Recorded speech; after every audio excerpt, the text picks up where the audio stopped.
Okay, so welcome to tonight's webinar. This webinar is called Your First 4 Weeks, as you can see on the slide there.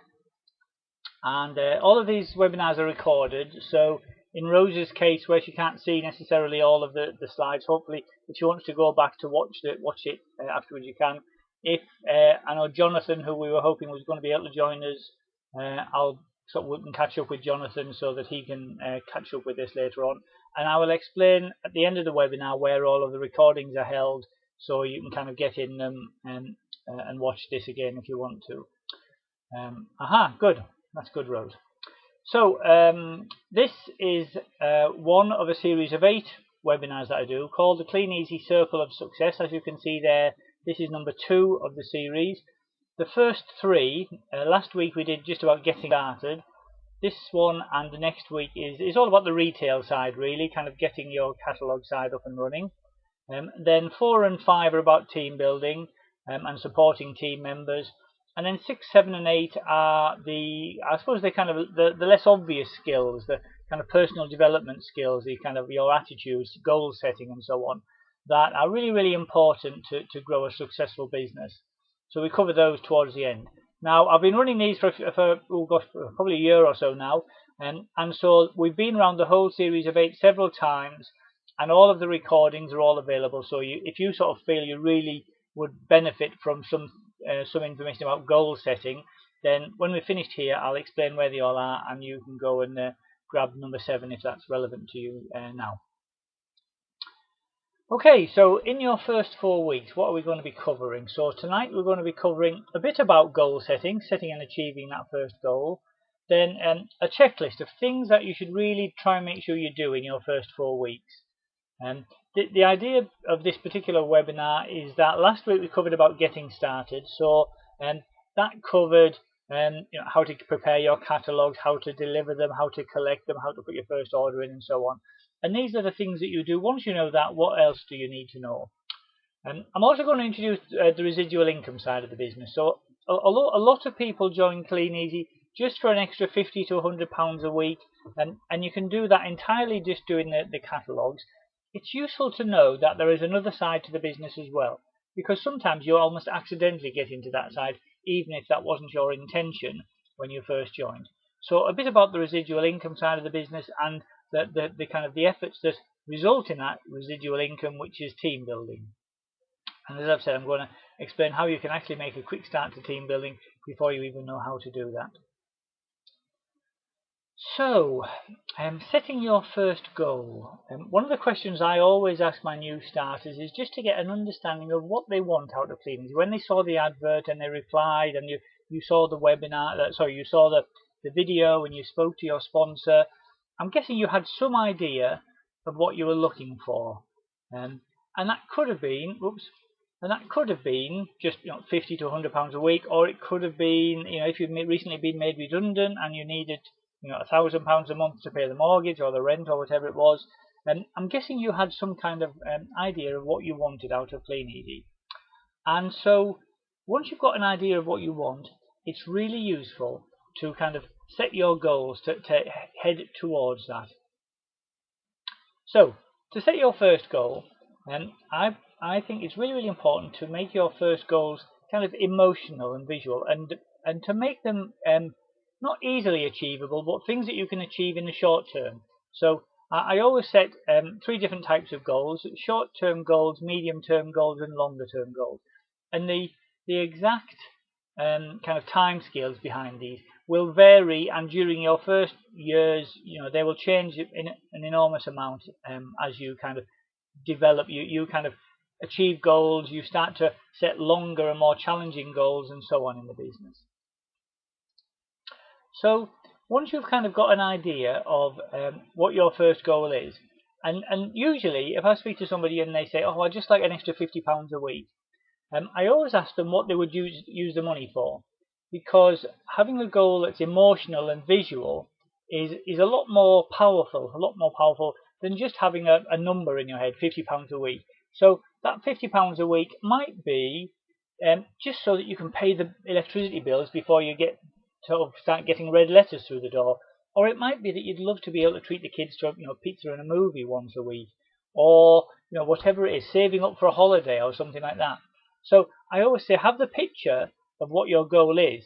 So if you can picture yourself on the beach with your kids with an ice cream, whatever your kind of goal is, get that clearly in your mind so that you've got that vision, if you like, because that's really, really powerful. And then once you've got that initial goal, and you can just set the first one for now, or if you're kind of interested in this a little bit more, I often go through a bit of kind of medium-term goal setting. So once you've got that kind of initial goal and you've saved up, you've saved up for the holiday or whatever, what would your medium-term goals be and your longer-term goals? And as I say, that you'll repeat that many, many times, and I'll go through that in a little bit more detail in a moment.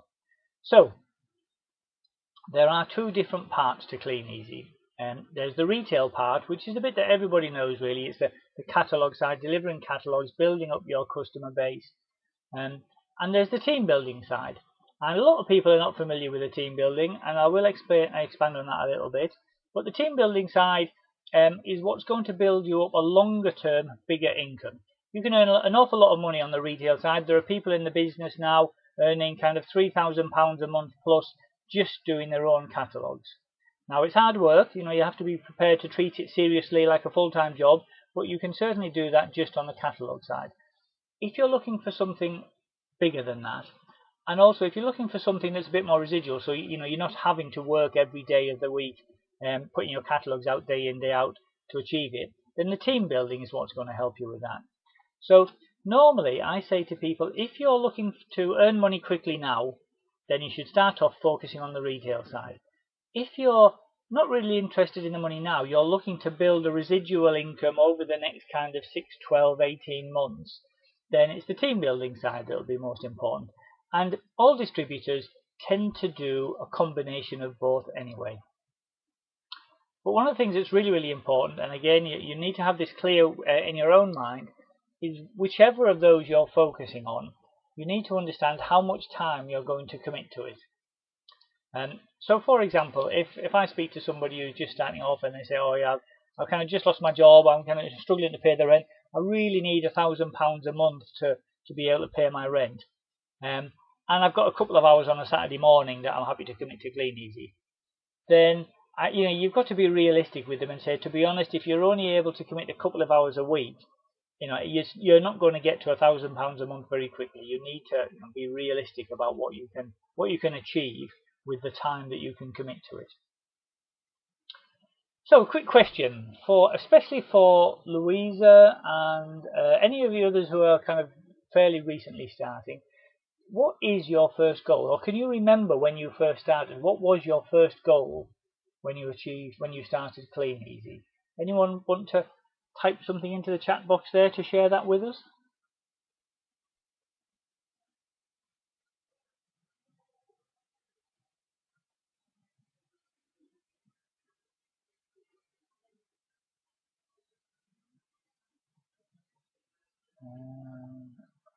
No, nothing yet. Okay. Pay your bills, Rose. That's a good one. I often get, a lot of people like to be able to do that. And reducing debt, yep, that's a really good one. There's lots of examples of people who have done that. I always like to sort of say to people, if someone says, oh, you just want to be able to pay the bills a bit more easily, and try and sort of put a bit of emotion to that. If it means that at the moment you get a bit stressed out at the end of the month, and it sort of makes you feel ill or whatever, however bad it is, and just imagine how more relaxed you're going to be if you've got that extra £50 or £100 a week, and that kind of feeling that is kind of more important than just putting a figure on it, £50 a week. So as I said a little bit in the earlier slide, having some kind of visual thing makes it so more powerful. Brilliant, Louisa. So again, that's a really, really powerful one there. It's kind of just taking a bit of pressure off your hubby. So as a family, you might then be able to spend a bit more time together, because if your husband feels like he's having to work all the hours that God gives just to kind of pay the bills, and you're able to help with that a little bit, that's just going to help your relationship, help the family and everything, and that's such a fantastic thing to do. So good, Louisa. I'm really pleased with that. Okay, so once you've got an idea of that first goal, whatever it is, the £50 a week to pay the bills, or the £50 a week just to sort of take a bit of pressure off situation, how do we go about doing that? I'll explain that at the moment. One thing you need to be aware of though is it's really, really important to be patient. Kleeneze is a business that rewards you with persistent and consistent activities and actions. When you're first starting off, you're kind of doing like your own market research. You've got no idea who's going to order from you, and you have to be patient. Sometimes we get people, they come in, they put out 200 catalogues, they collect sort of £50 worth of orders, and they think, oh well, this obviously isn't working, and they quit straight away. And those 200 catalogues that they delivered, as well as maybe the half a dozen customers they got the first time, they will also have 10 or 15 people who will have looked at it and thought, oh, that's good, we've got a new Kleeneze distributor in the area. Well, I can't afford anything at the moment, but I'm definitely going to order something next time. There's a couple of good things in there. So all of those potential customers are lost because you kind of were expecting it to sort of turn everything around straight away. So be patient with it, give it time, and now those actions that you take consistently and persistently will pay off.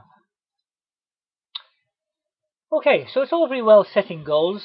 Goal setting is quite an easy thing to do. You can kind of sit down and imagine a fantastic holiday with the family, or a nice new car, or whatever it is that you're aiming for.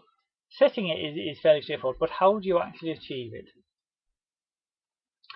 And the important thing about goal setting and achieving goals is you have to focus on what you can control. So if you're putting 50 catalogues out and you're constantly thinking about the pizza and the movie with the kids at the end of the week, there's kind of like a gap between the two. You see what I mean? You can't sort of think, oh well, if I put this catalogue through this letterbox, that will result in the movie or whatever, because it doesn't work like that. But what you can do is you can think to yourself, I know based on what I've seen and what my sponsor has told me and the evidence from the other people that I've looked at, that if I put out 100 catalogues, I'm likely to get a number of orders, and if I do that consistently, I'm going to get some results. So as I was trying to say there, the goals that you aim for are achieved by the results. So the results could be, for example, if you put 200 catalogues out, and you'll get, I don't know, 100, 200 pounds worth of orders which you put in. And if you get to the point where you're putting in 200 pounds a week in orders, then that will get you to what we call the 10% bonus level. That's worth an extra 50 pounds to you. So that would be, you would earn, if you're doing that for 4 weeks in a Kleeneze 4-week period, that would be around about 200 to 250 pounds a month. So 50 to 70 pounds a week, let's say.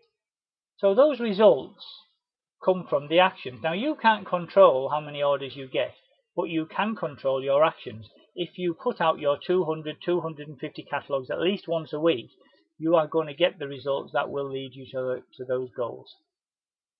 So, as an example there, let's suppose one of your goals was to be able to go on a holiday. In 6 months' time, you'd like to have saved up £1,000 so you can treat the kids to, whatever it is, sort of a week in Ibiza or something. Now, what do you need to do to save up £1,000 in 6 months? Well, the results that would give you that £1,000 is if you've got £5,000 worth of orders in 6 months, approximately £5,000 worth of orders with your 21% commission is around about £1,000 commission that you get from that. That's kind of excluding any bonuses and things like that, but just to give us some figures to work with. Now, £5,000 in orders over 6 months is about £800 in orders per month. So, £800 in orders. When you first start off, if you haven't got a single order yet, £800 sounds a long way away. But we know that if you put out 800 catalogues a month, that's around about 200 catalogues a week. Let's say, that could be 100 catalogues on a Monday, 100 catalogues on a Thursday. Then, over a period of time, now it's not necessarily going to happen every single time, and these are averages, so some people will get more, some people will get less. But you can focus on how many catalogues you put out. So 200 catalogues a week. I always say to all my new starters, you start off with 250, so try to get 250 a week out, because then you've got a really good chance of kind of getting up towards that £50 a week pretty quickly. But the important thing here is to focus on the actions. You can't control the £1,000, you can't control the £5,000 in orders, but you can control how many catalogues do you deliver each week, and how many catalogues do you put out on a Monday, how many do you put out on Thursday.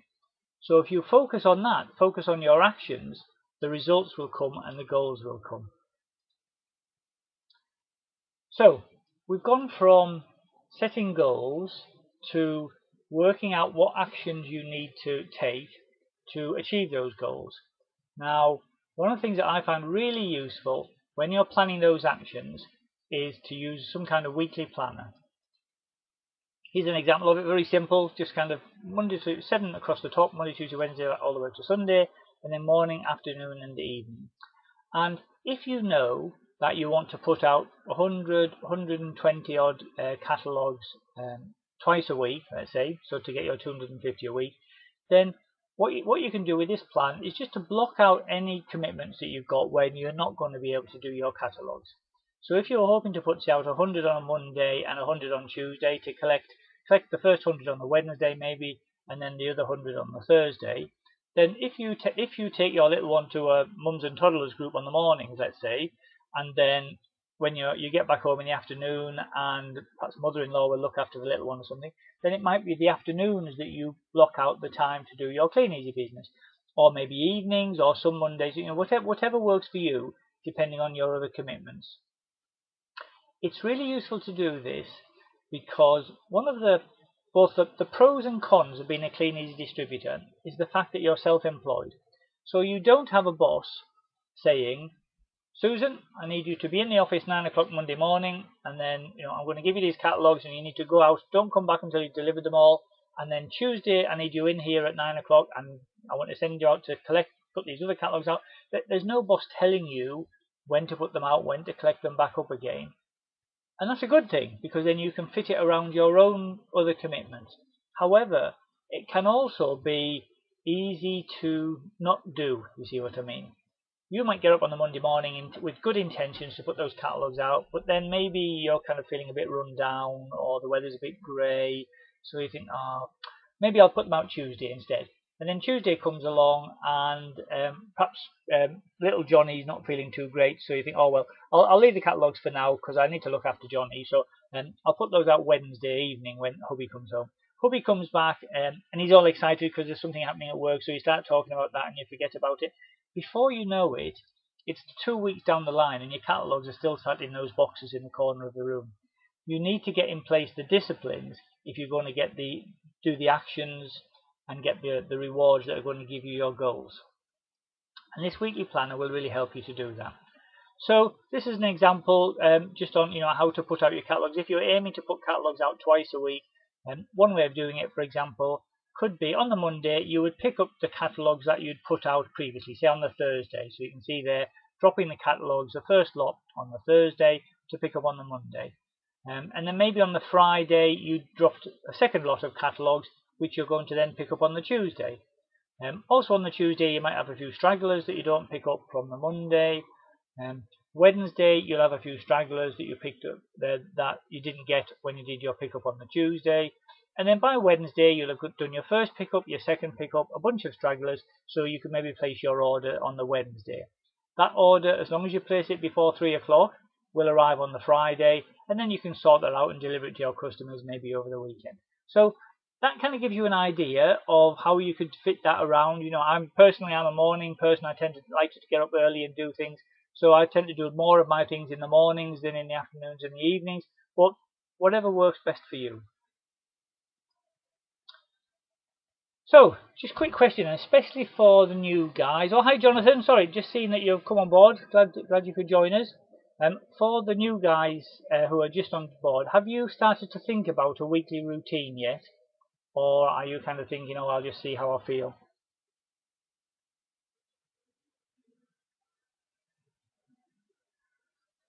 Anybody happy to share their thoughts with us at the moment?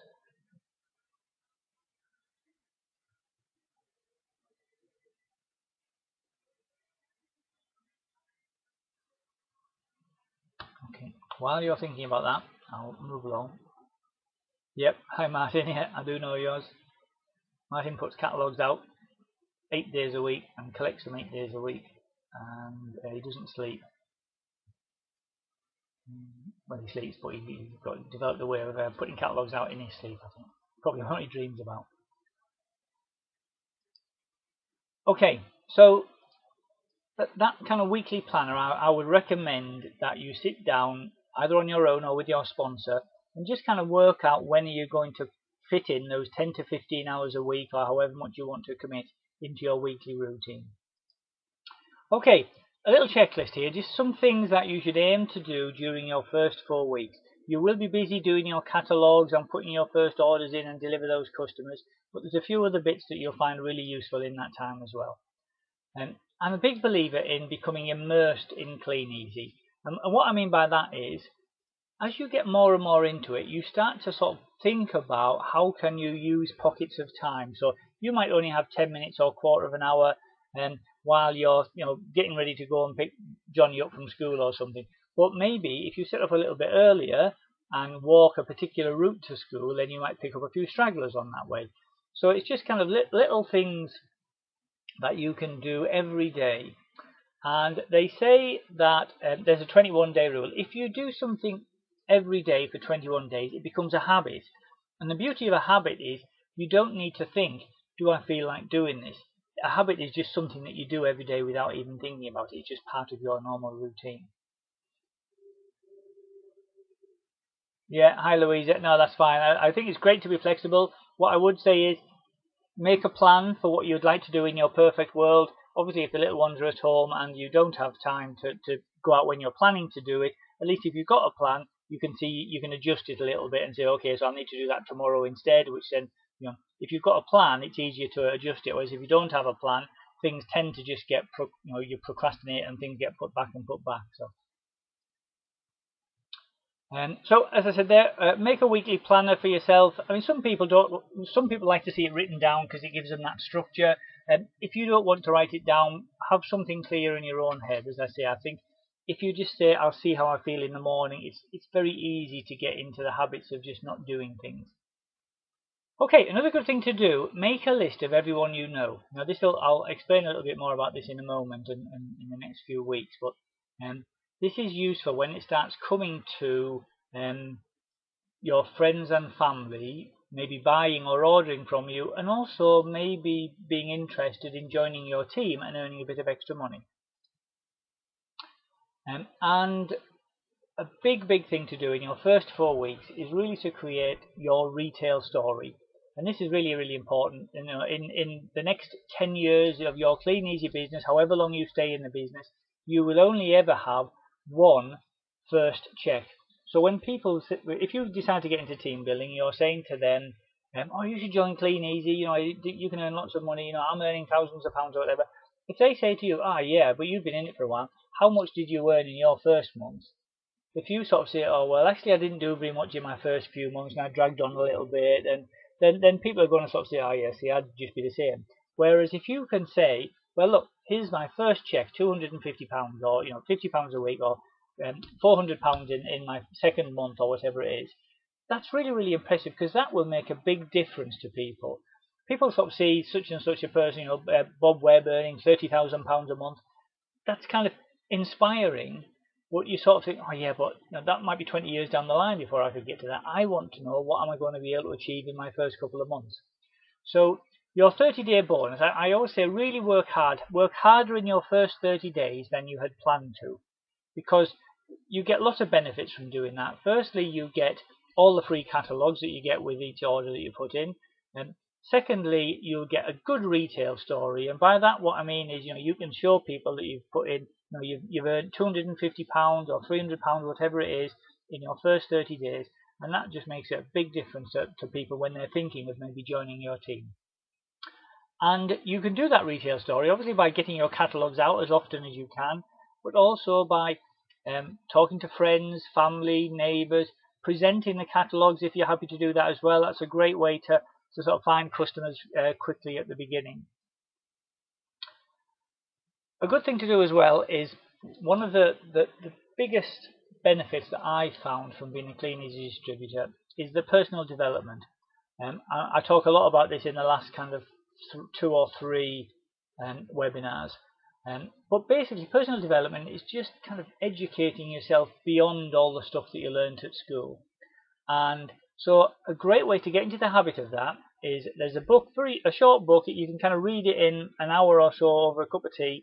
It's called the 45-second presentation by Don Taylor, and it just gives you a really good introduction to the concept of network marketing, which is what Kleeneze is all about.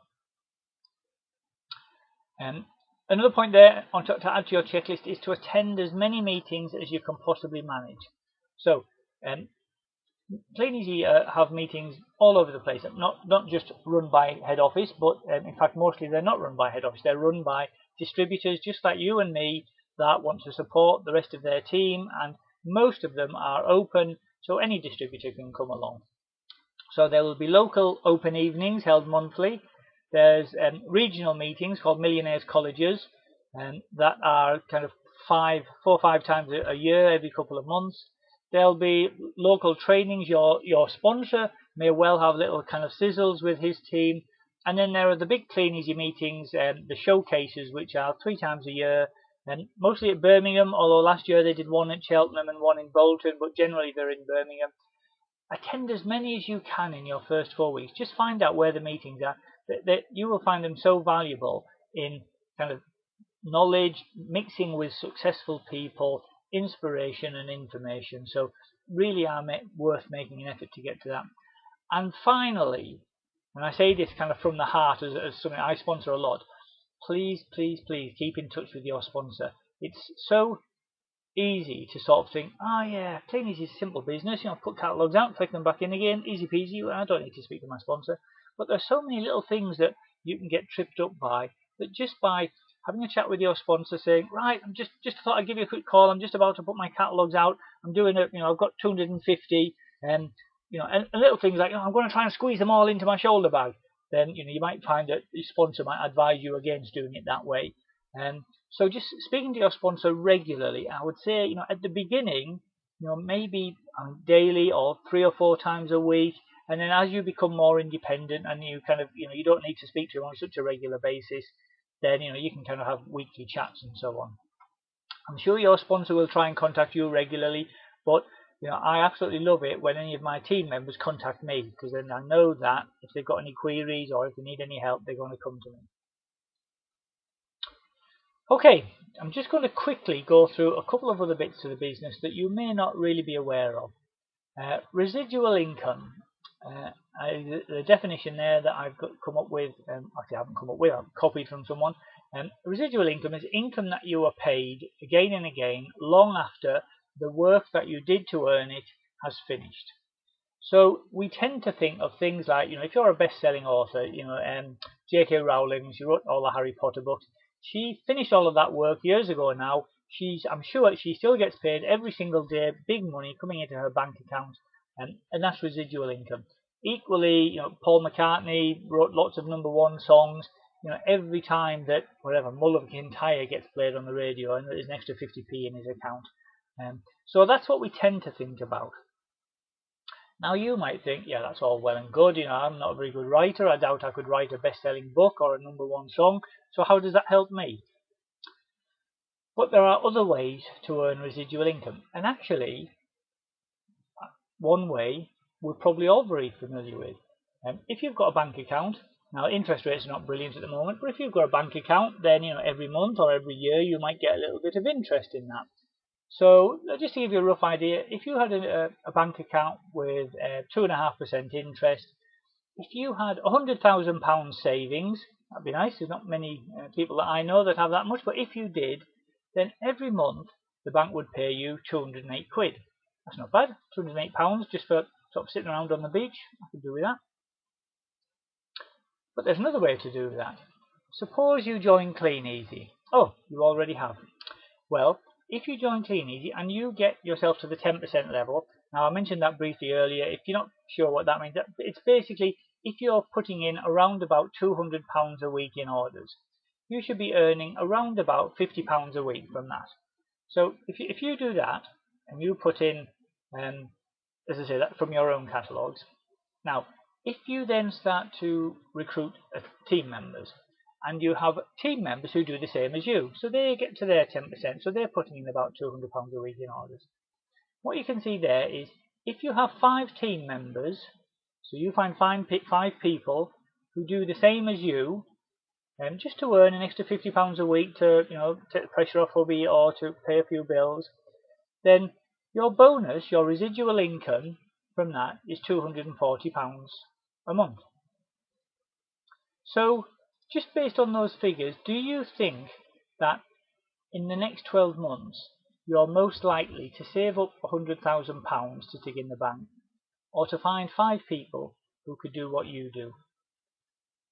Now, I don't know about you, but I think it's with a bit of knowledge and education and some training, I could probably find some people that would be interested in joining Kleeneze, and I reckon I could do that a lot quicker than I could save up £100,000.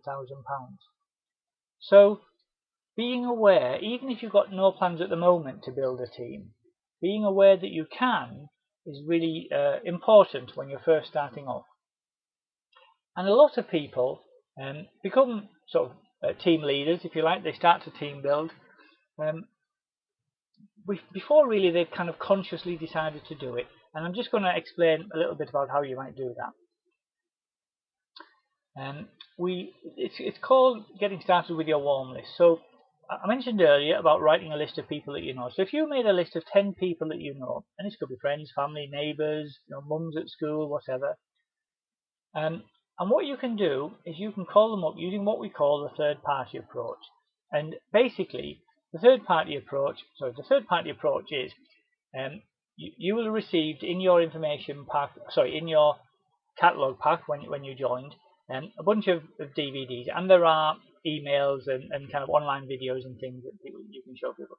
You could ring them up and just say, George, it's Susie, how are you? Great. George, I just would like to send you some information about a new business that I've just started. Would you do me a favour? Take a little look at it, and if you can think of anybody that might be interested in earning a bit of extra money and might be interested in joining me, would you let me know? Now, the beauty of that is you're not asking them, you're not ringing them up saying, George, you're always skint, you're always borrowing money from me. Why don't you join Kleeneze and then you can earn some money on your own? Because that's probably not going to go down very well. But by just saying, if you can think of anybody that might be interested, would you pass on the details? Then, if they're a friend, of course they'll spend 10 minutes having a little look at it, and then they're aware of it. Now, it's always worth following them up. Just sort of say, did you get a chance to have a look at it? Did anybody come to mind? And you can repeat doing that. You can add more and more people to your list every day, and you kind of get into the habit of just kind of talking to people, asking them to have a little look at it. There are lots of things like memory joggers that you get in with your starter pack to kind of help you think about people that you hadn't thought of. And the most important part of all this is not that you're necessarily expecting everybody that you speak to say, oh yes, I know 3 people who have just lost their jobs and they'd love to join. What you're doing is you're sowing seeds. You're then letting these people know that you have a way that they could copy to earn a bit of extra money. And you never know when their situation might change, their circumstances could change, so that they lose their job or they need a bit of extra money, and they will then come back to you to ask you a bit more about how it all worked. Guys, sorry, I'm just going to check if you can still hear me, because this screen seems to have stalled a little bit on me. Could I just ask you to type in if anybody can hear me? Garth, great, thank you very much, Garth. So, Rose, good. Okay, thanks everybody. Okay, quick questions. Now that I know you're all still there and you are still listening to me, can you remember at the beginning I talked about 2 different ways to earn money in Kleeneze? Who was listening? Can you remember what those 2 ways were?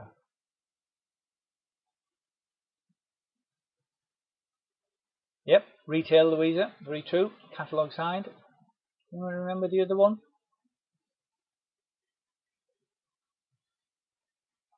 Yep, team building, Rose. Very good. Yep, thank you, Garth. That's correct. So the retail side and the team building side. So there are 2 different ways to do it. Retail and team building. Perfect. You must have seen this before. Can you remember the 2 different ways to earn £200 a month residual income, assuming that you're not going to write a best-selling song or book?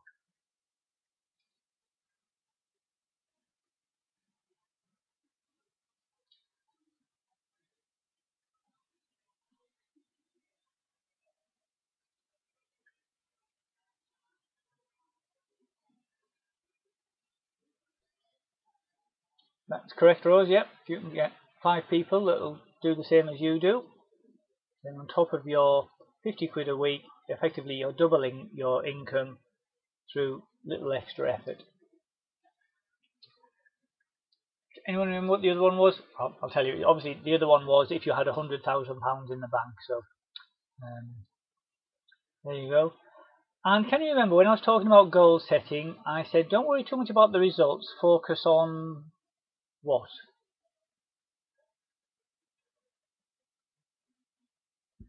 Excellent, Louisa. Excellent, Rose. Oh, look, you two guys are brand new and you're obviously paying lots of attention. Well done. So yes, focus on the actions. You can control the actions. You can decide whether you deliver the catalogues or not. You can't decide if your customers are going to order from you. That will come through your regular actions. Yes, the actions which you can control. Okay, so we're just about wrapping up now, guys. So what we covered today was just about sort of things to think about in your first 4 weeks on top of the catalogue side. So setting and achieving goals. Goal setting is such a powerful thing. As you kind of set little goals and achieve it, set your next goal and achieve it. It's like kind of constantly getting higher and higher and higher up your kind of ladder of success. And having that checklist, go through that checklist to make sure you kind of find your local meeting, speak to your sponsor and so on, and explain a little bit about residual income and an introduction to team building there. So I hope that was all useful. I'm just going to stop the recording now, guys. Bear with me a moment.